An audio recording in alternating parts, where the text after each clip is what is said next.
blood calcium level is maintained by 3 hormones that are parathyroid hormone, vitamin D3, and calcitonin. Let's focus on the parathyroid hormone here. Well, parathyroid hormone is also known as parathormone. First, I would like our educator, Ifra, to introduce you to this hormone. Has it ever crossed your mind how the calcium levels inside your body are being maintained? Well, this is a function of a very clever little gland known as the parathyroid gland. This secretes a special hormone which is called the parathyroid hormone. Now, if you look at the back of this butterfly-shaped thyroid gland, we have this extremely small parathyroid glands chilling there. Now, the glands in the upper poles are termed as the superior parathyroid glands, and at the lower poles we have the inferior parathyroid glands.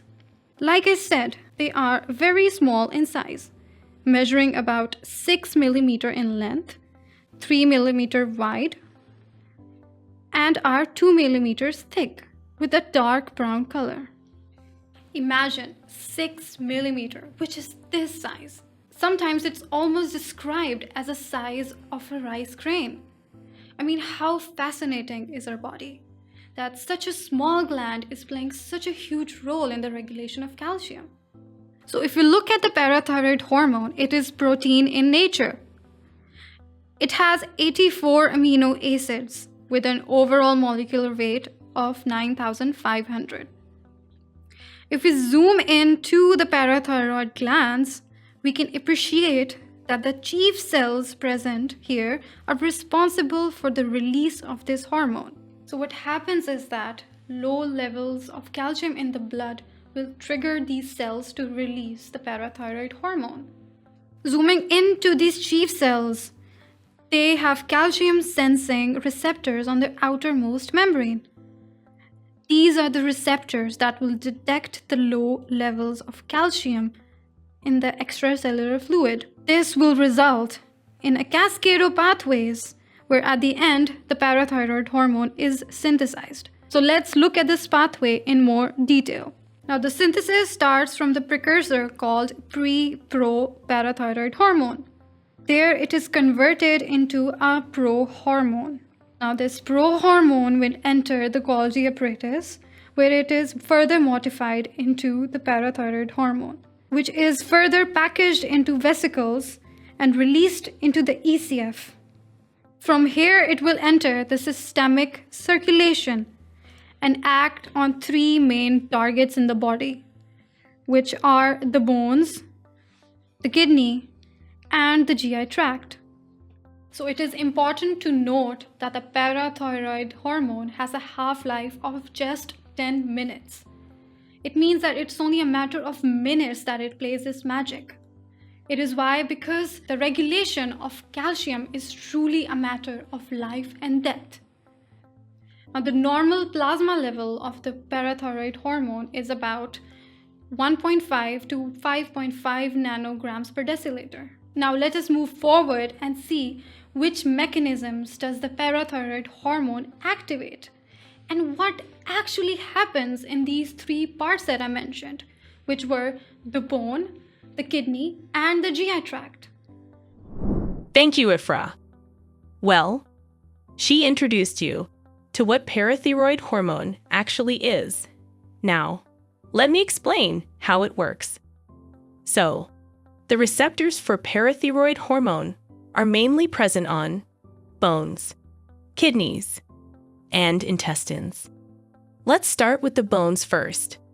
Well, parathormone enhances the resorption of calcium from the bones by acting on osteoblasts and osteoclasts of the bone. Osteoblasts, are the bone-forming cells, while osteoclasts are the bone-eating cells. Well, to understand this process, you need to know that the resorption of calcium from bones occurs in 2 phases. One of them is rapid phase, while the other one is slow phase. Now, The rapid phase occurs within minutes.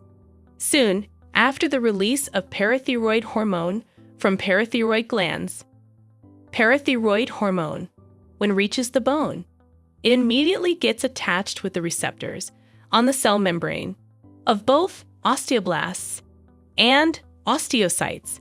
Note the cells here: osteoblast, the bone-forming cells, and osteocytes, the bone-maintaining cells, or what we call mature bone cells. Now, what actually happens is that this hormone receptor complex increases the permeability of membranes of these cells for calcium ions, now accelerating the calcium pump mechanism, and as a result, calcium ions move out of these bone cells and enter the blood at quite a faster rate. So, you may remember the rapid phase of calcium resorption from bone as the osteocytic osteolysis. Osteocytic, referring to the involvement of osteocytes in the process. And osteolysis means breakage of bone. While, on the other hand, we have a slow phase of calcium resorption from bone that might take several hours to occur. Well, this one is due to the activation of osteoclasts by parathyroid hormone, the bone-eating cells. Do remember here that osteoclasts do not have receptor for parathyroid hormone. Then you must be thinking, how it is stimulated by the parathyroid hormone then?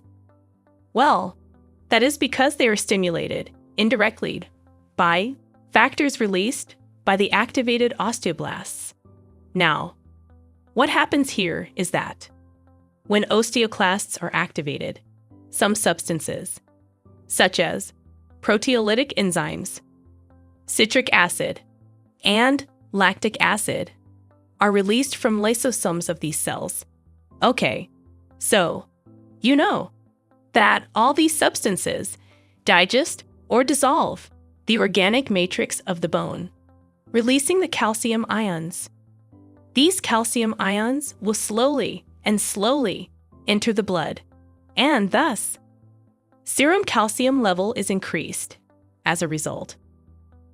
Not only this, but the parathyroid hormone also increases calcium resorption from bone by stimulating the proliferation of osteoclasts.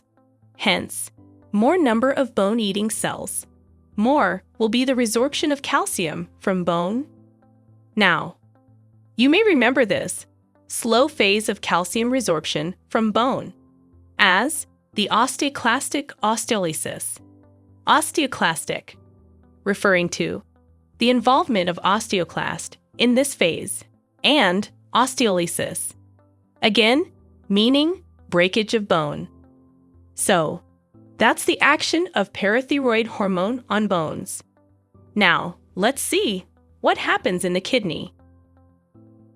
Parathyroid hormone increases the reabsorption of calcium from the renal tubules, along with magnesium ions and hydrogen ions. It increases calcium reabsorption, mainly from distal convoluted tubule and proximal part of collecting duct. Not only this, but at the same time, it inhibits phosphate reabsorption in the proximal tubule and, therefore, increases phosphate excretion in urine. This is termed as phosphaturic effect. Now, what phosphate excretion has to do with calcium? Let me help you out. Here, you can see both calcium and phosphates are present in the blood. Well, the calcium released in the blood can bind to the phosphates present there, and together they form calcium phosphate. This calcium complex cannot be used by the cells. As I mentioned already, that the biologically active form of calcium is the ionized form.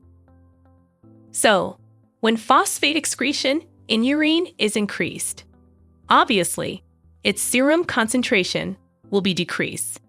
Low phosphate in the blood means lower number of calcium phosphate, hence increasing the ionized calcium in the blood.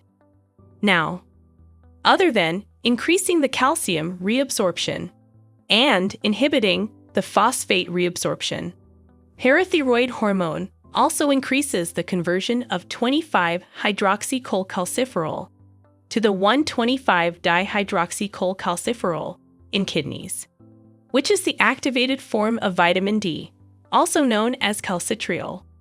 Now, this vitamin D has an effect on calcium absorption in gastrointestinal tract that we'll look into in a while. Well, this conversion is critical to producing active vitamin D, so any loss of parathyroid hormone or loss of kidney function can impair vitamin D metabolism and function. That's how parathyroid hormone acts on kidney to increase the serum calcium level. The action of parathyroid hormone at the kidney is quite rapid. So, if one needs a rapid restoration of plasma calcium levels, then action of parathormone on kidney is the most significant one. Now, moving on to the action of parathyroid hormone on intestines. Well, what happens here is that parathyroid hormone increases the absorption of calcium ions from the gastrointestinal tract indirectly. As I mentioned, that the parathyroid hormone increases the formation of 1,25-dihydroxycholecalciferol in the kidneys. That is, the activated form of vitamin D. And this vitamin D, in turn, increases the absorption of calcium from GI tract. Thus, the activated vitamin D is very essential for the absorption of calcium from the gastrointestinal tract. And parathyroid hormone is essential for the formation of activated vitamin D. So, we just learned how parathyroid hormone acts on bones, kidneys, and intestines. And now, you can better imagine that parathyroid hormone is crucial to the maintenance of calcium homeostasis. I will be discussing vitamin D and its effect on calcium in detail in the next part. So, stick to the video till the end. Explore our extensive library of over 1,800 video lectures to learn about a wide range of topics. Only on sqadia.com.